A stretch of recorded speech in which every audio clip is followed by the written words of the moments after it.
Updated at 9 a.m. Eastern Time. New birth rate figures show that China has so far failed to reverse the effects of its longtime one-child policy, a change that policymakers say is necessary to forestall the long-term economic consequences of an aging and shrinking population. The National Bureau of Statistics of China released the new data on Friday, the same day it announced that the country's GDP growth has fallen to its lowest level in nearly 30 years. Last year, there were 10.48 births per 1,000 people, the lowest birth rate since 1949, the year the People's Republic of China was founded. The number was down from 10.94 the year before. The one-child policy was put in place in 1979 by Chinese leader Deng Xiaoping, who feared that the country's exploding population would hold back economic development. However, by 2016, China's leadership came to realize that the policy had been too successful and officially relaxed it.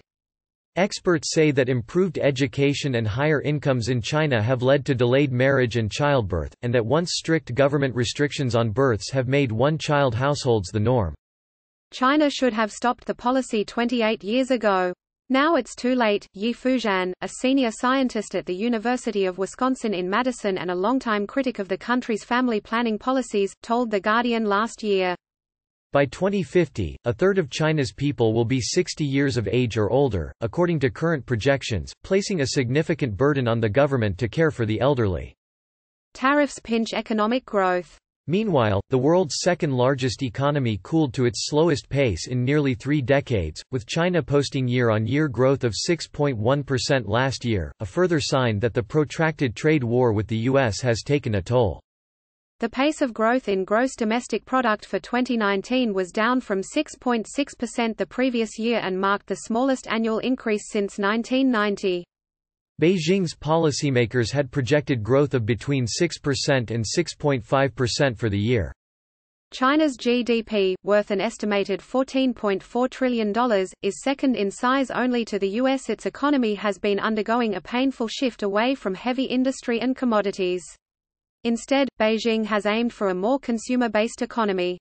The latest GDP figures, while exceptionally strong by the standards of many other countries, are a long way from the heady days of 10% or more growth barely a decade ago.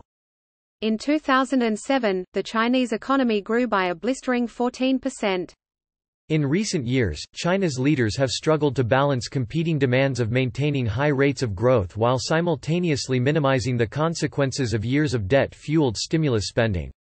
Last year, authorities took steps to limit wasteful infrastructure investments in an effort to rein in unsustainable levels of local government and corporate debt.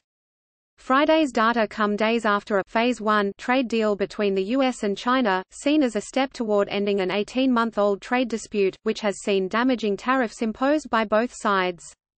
The new trade deal eases U.S. tariffs on some popular consumer goods manufactured in China, such as cell phones, but leaves in place hundreds of billions of dollars of other tariffs, including on components that U.S. factories use to assemble finished products. NPR's Emily Fung in Beijing contributed to this report.